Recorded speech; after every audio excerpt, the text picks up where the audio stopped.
Love ജിഹാദിനെതിരെ കടുത്ത ശിക്ഷ നടപ്പിലാക്കാൻ ഒരുങ്ങി അസം സർക്കാർ.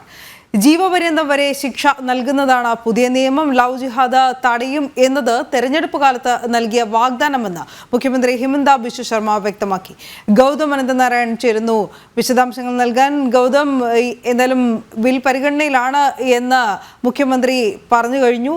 നിയമം നടപ്പിലാക്കും എന്ന് തന്നെയല്ലേ?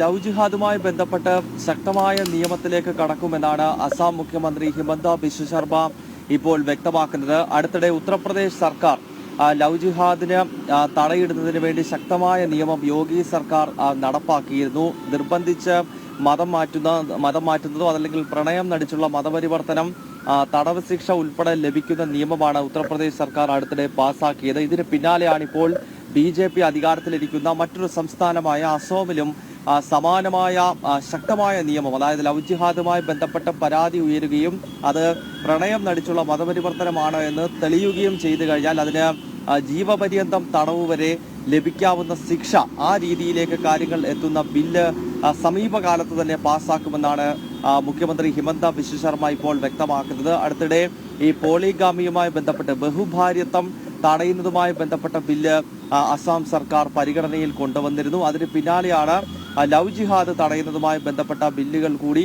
ഇപ്പോൾ നിയമസഭയുടെ പരിഗണനയിൽ കൊണ്ടുവരാൻ അസാമിലെ BJP സർക്കാർ ശ്രമിക്കുന്നത്. ഏതാനും ദിവസങ്ങൾക്ക് മുൻപാണ് അസാമിൽ ഹിന്ദു ജനസംഖ്യ കുറയുന്നുവെന്നും അസാമിലെ ഓരോ ജില്ലകളിലും ഈ ബംഗ്ലാദേശിൽ നിന്നുള്ള അനധികൃത മുസ്ലിം കുടിയേറ്റം മൂലം അവിടെ ഹിന്ദുക്കളുടെ ജനസംഖ്യ കുറഞ്ഞ് മുസ്ലിം ഭൂരിപക്ഷം ഏതാണ്ട് 40% മുകളിലേക്ക് എത്തുന്നുവെന്നത് സംബന്ധിച്ചുള്ള ചില റിപ്പോർട്ടുകൾ വരികയും അത്തരം റിപ്പോർട്ട് ശരിയാണെന്ന് മുഖ്യമന്ത്രി ഹിമന്ത ബിശ്വ ശർമ്മ തന്നെ വ്യക്തമാക്കുകയും ചെയ്തിരുന്നു. അതിന് പിന്നാലെയാണ് ഇപ്പോൾ ഈ പ്രണയം നടിച്ചുള്ള മതപരിവർത്തനം തടയുന്നതിനുള്ള പ്രത്യേക നിയമം കൊണ്ടുവരുന്നതും അതിലൂടെ ലവ് ജിഹാദിൽ ഏർപ്പെടുന്നവർക്ക് ജീവപര്യന്തം തടവ് ശിക്ഷ വരെ ലഭിക്കുന്ന അതികഠിനമായ നിയമം അസാമിൽ നടപ്പാക്കാനും അവിടുത്തെ സംസ്ഥാന സർക്കാർ ഒരുങ്ങുന്നത്.